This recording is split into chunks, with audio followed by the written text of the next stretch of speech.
Hello students, good morning. Welcome to your new lecture of design of steel structures.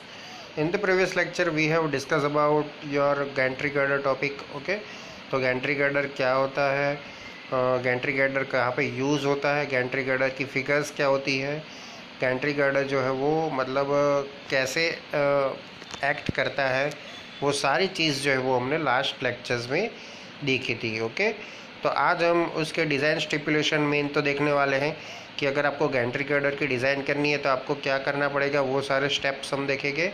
Okay, और एक दो जो Gentry girder के related जो थियरी है वो भी हम साथ साथ में देखेंगे स्टूडेंट्स. तो आइए स्टार्ट करते हैं आज का सेशन. तो आज जो फर्स्ट थियरी है वो आपकी है limiting deflection of gantry girders. Okay, तो ये जो limiting deflection of gantry girder है वो आपको as per IS 800 2007 clause number 5.6.1 table number 6 में दिया हुआ है. The maximum vertical deflection of gantry girder shall not exceed the following value. यानी कि जो मैक्सिमम वर्टिकल डिफ्लेक्शन है गैंट्री गर्डर का, वो जो ये टेबल में आपको वैल्यू दी गई है टेबल 2.2 में, उससे ज़्यादा नहीं होना चाहिए. ओके, तो और ये जो है आपको याद रखने की ज़रूरत नहीं है. आपको IS 800 2007 clause number 5.6.1 table number 6 में ऑलरेडी ये सारी वैल्यूज़ जो है वो दी हुई है. तो आइए देखते हैं limiting deflection of gantry girder. तो इसमें दो कॉलम है, कैटेगरी एंड मैक्सिमम डिफ्लेक्शन. यहाँ पे कैटेगरीज आपको लिखी है कि कौन सा गैंट्री गर्डर है और उसके सामने उसका मैक्सिमम डिफ्लेक्शन परमिसिबल लिखा हुआ है. तो वर्टिकल डायरेक्शन में सबसे फर्स्ट है manually operated cranes.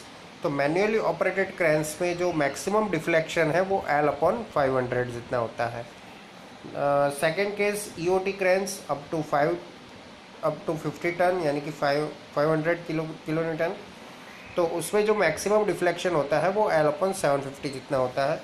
And EOT cranes over 50 ton यानी कि 500 किलो न्यूटन, तो उसमें जो मैक्सिमम डिफ्लेक्शन L/1000 जितना होता है. Now lateral deflection. तो लेटरल डिफ्लेक्शन में रिलेटिव बिटवीन रेल्स. अब देखो लेटरल डिफ्लेक्शन जो होता है वो बिटवीन रेल्स होता है, इसलिए यहाँ पे लिखा है relative between rails. And maximum deflection is permissible up to 10 mm और L/400. तो ये टेबल जो है वो आपको याद रखना है, यानी कि टेबल याद रखने की ज़रूरत नहीं है, आपको ये क्लोज याद रखना है 5.6.1 टेबल नंबर 6. ओके, तो उसके ऊपर से जो maximum deflection at mid span for two wheel. सबसे फर्स्ट केस जो है वो आपका लोडिंग का, उसमें ऐसा होता है कि maximum deflection at mid span for two wheel loads. Okay, तो अब देखो यहाँ पे W जो है वो स्टैटिक व्हील लोड है, एक यहाँ पे है एक यहाँ पे है. सपोर्ट A से A जितनी डिस्टेंस पे और फिर B जितनी डिस्टेंस पे दूसरा और B से C जितने डिस्टेंस पे. ओके, तो यहाँ पे देखो ये टोटल जो स्पान है वो L है, तो ये टोटल जो है वो L/2 होगा. ओके, तो यहाँ पे maximum deflection at C for two wheel loads, यानी कि हाफ जितना जो डिस्टेंस होता है हाफ स्पैन पे, वहाँ पे कितना मैक्सिमम डिफ्लेक्शन होगा वो जो है वो हमें फाइंड करना है. Okay, maximum deflection at mid span यानी कि C आपका मिड स्पान हुआ फॉर टू व्हील लोड्स और उसके आसपास पे दो ऐसे स्टैटिक व्हील लोड्स है. तो इसमें जो मैक्सिमम डिफ्लेक्शन एट E होगा तो delta C is equal to WL³ upon 6EI 3A upon 4L minus A³ upon L³, where delta C is equal to deflection at C. Okay, यहाँ पे maximum deflection eight E जो है वो printing mistake है, यहाँ पे C होना चाहिए. Delta C deflection at C, W static with load working, L is equal to span of gantry girder, E is equal to modulus of elasticity for steel 2 × 10⁵ newton पर mm², and I is equal to moment of inertia of girder section, and A यानी कि area जो है वो L/B/2 where B is equal to wheel base. Okay, तो ये सारी values का यूज़ करके आपको जो डेल्टा C है वो निकालना रहेगा. उसके बाद जो सेकेंड केस है maximum deflection at mid span. Maximum deflection at mid span for 4 wheel loads. Okay, आगे के केस पे क्या था टू व्हील्स थे ओनली, ओके, यानी कि 2 टाइप के व्हील लोड थे। अब यहाँ पे 4 टाइप के व्हील लोड है। तो देखो ये कैसे जो है वो यहाँ पे बनाया है। सबसे फर्स्ट जो है वो ए बी हमने बिम बना दिया, एक पूरा गर्डर बना दिया, ओके, जिसका स्पान एल है और मिड स्पान पे जो सी है वो L/2 पे है। अब आपका जो फर्स्ट स्टैटिक व्हील लोड है वो कैपिटल ए यानी कि सपोर्ट ए से ए जितने डिस्टेंस पे है, और दूसरा जो व्हील लोड है वो बी से ए जितने डिस्टेंस पे है, ओके। और बाकी के जो 2 व्हील लोड्स है वो सेंटर से एक दूसरे से बी डिस्टेंस पे है, ओके। सपोज़ ये सेंटर है तो वहाँ से दोनों के बीच में बी जितना डिस्टेंस रहे वैसे ये दोनों स्टैटिक लोड है। तो ऐसे टोटल कुल मिला के ये 4 स्टैटिक लोड हो गए, ओके। हमें जो है वो पॉइंट सी पे मैक्सिमम डिफ्लेक्शन फाइंड करना है, ओके। अगर 4 व्हील का लोड हो यानी कि 4 व्हील लोड्स हो तब। अब देखो यहाँ पे व्हील लोड्स क्यों आता है शब्द, तो उसका एक रीज़न है कि गैंट्री गर्डर जो मूव करता है वो व्हील्स के ऊपर मूव करता है, ओके। तो 2 व्हील होगा तो उसमें अलग होगा।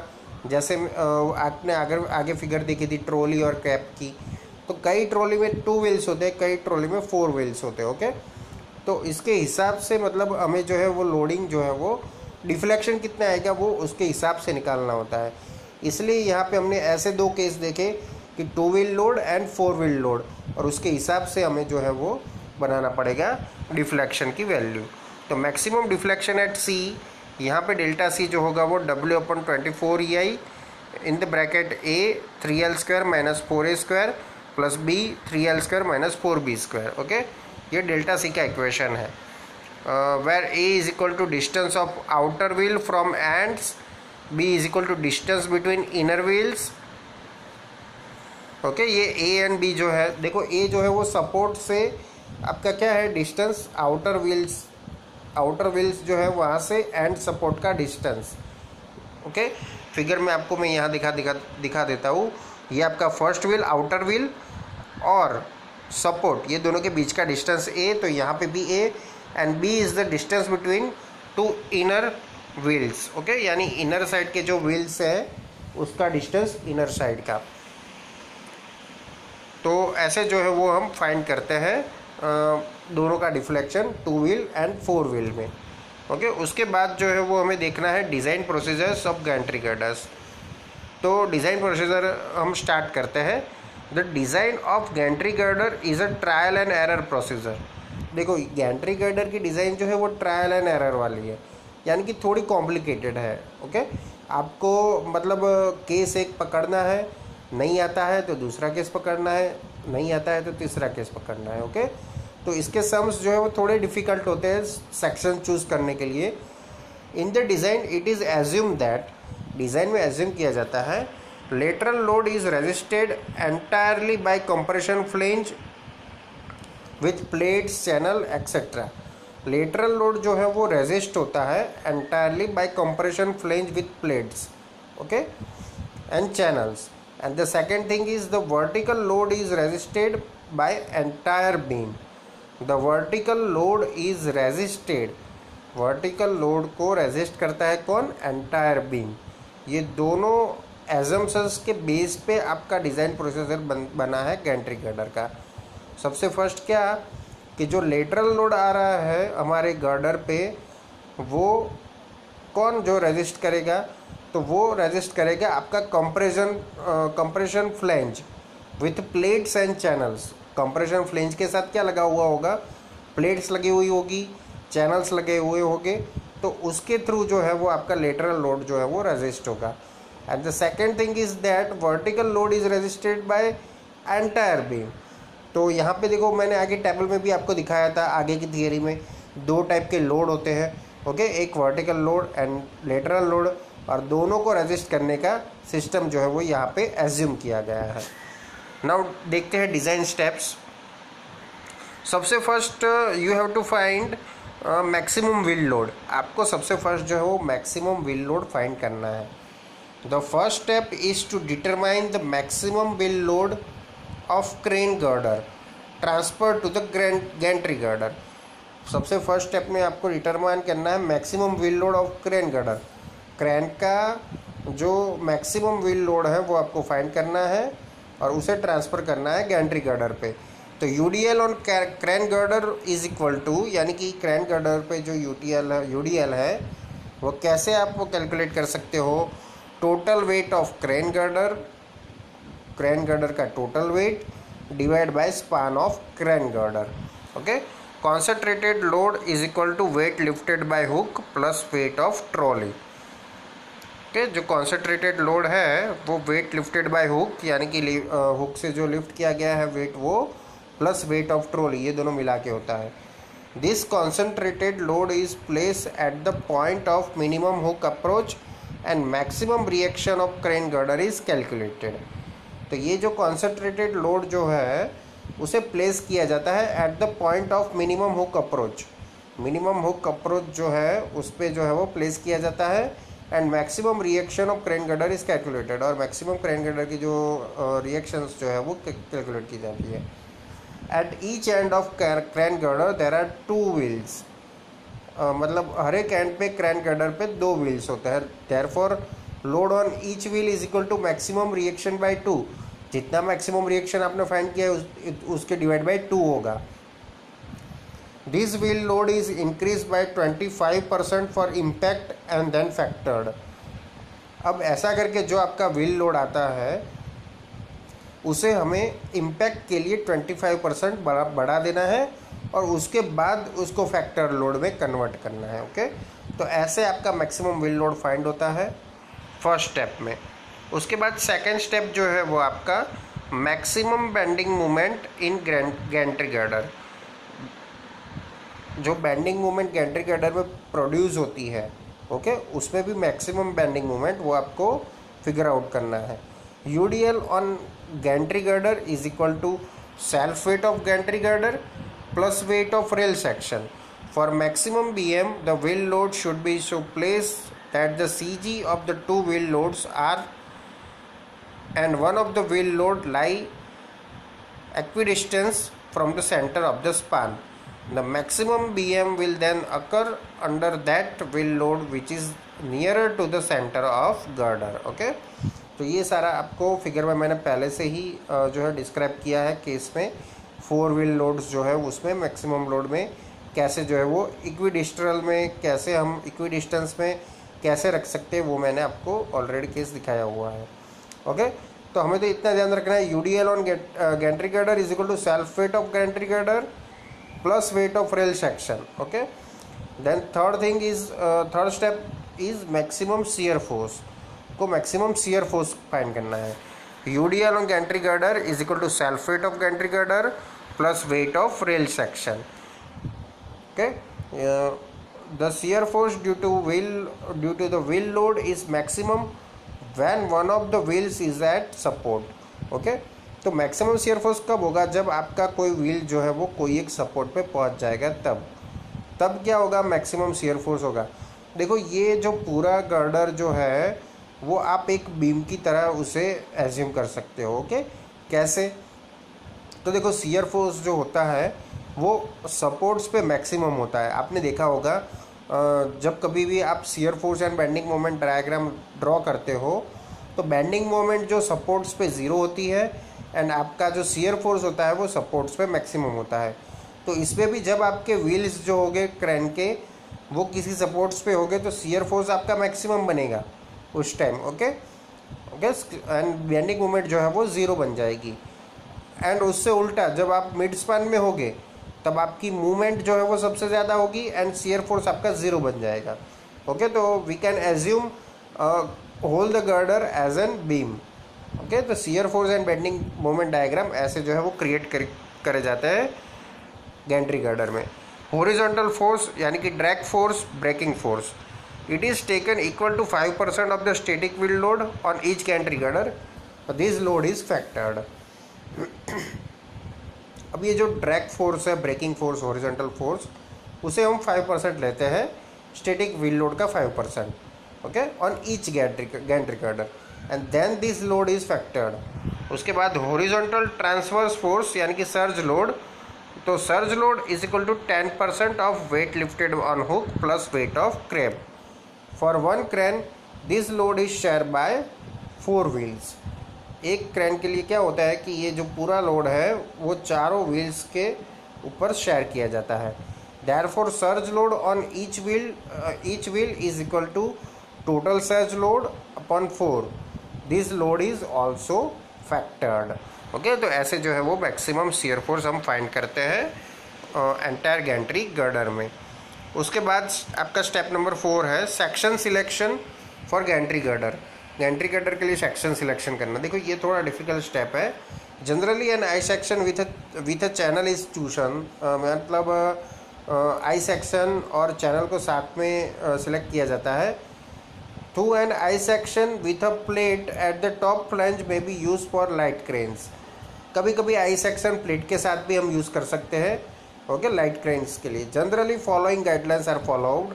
Economic depth of girder should be L/12, width of flange L/40 to L/30, and ZP required is equal to K into mu upon Fy is equal to 1.40 mu upon Fy।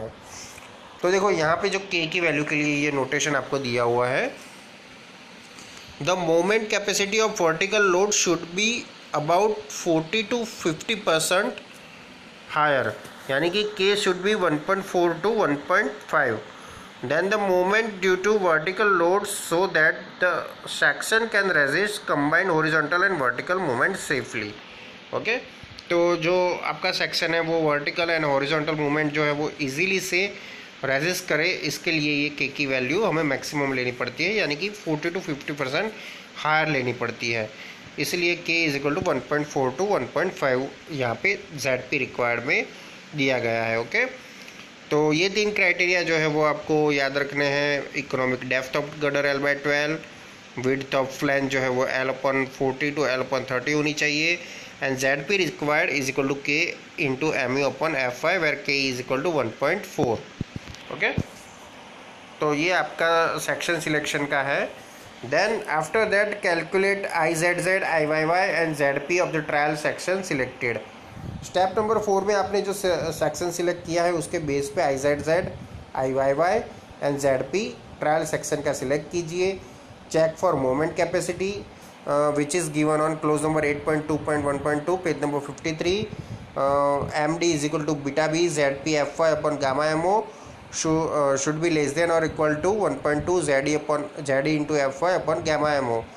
MD should be greater than the MU, यानी कि ये जो MD की value है, MD की value जो ये है वो ग्रेटर देन MU होनी चाहिए। The top flange should be check for bending in both the axis using the interaction equation. Okay, जो टॉप फ्लैंज होती है उसे भी मतलब जो है चेक किया जाता है इसमें। MZ upon MDZ plus MY upon MDY less than और इक्वल टू 1। ओके, तो ये मोमेंट कैपेसिटी का चेक हुआ। उसके बाद check for shear capacity which is given on clause number 8.4.1 page number 59। Maximum shear force is equal to VZ and shear capacity VD is equal to AV into FYW upon √3 gamma MO। 0.6 VD would be greater than VZ। Okay, maximum shear force VZ हमारे पास होगा और VD जो है वो हमें find करना है।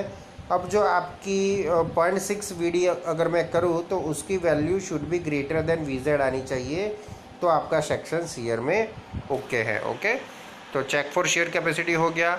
उसके बाद स्टेप नंबर 8 में आपको चेक फॉर बकलिंग रेजिस्टेंस जो है वो चेक करना है, तो वो आपको क्लोज नंबर 8.2.2 पेज नंबर 54 पे दिया हुआ है। When gantry girder is laterally not supported, the design bending stress of beam is given by MD is equal to beta B ZP into FBD। MD should be more than MU। MD की value ये MU की value से ज़्यादा होनी चाहिए। Check for local buckling, तो local buckling के लिए आपको जो ये कर्व्स है ये यूज़ करने पड़ेंगे। IS 800 close number 8.7.3.1 and curve C used। Okay, at the point of concentrated load, wind load or reaction, the wave of the girder must be check for local buckling. Okay, तो उसका buckling ना वो भी check करना ज़रूरी है। If necessary load carrying stiffness must be provided to prevent local buckling of web. अगर local buckling हो रहा है तो हमें लोड कैरिंग स्टिफनेस जो है वो प्रोवाइड करने पड़ेंगे।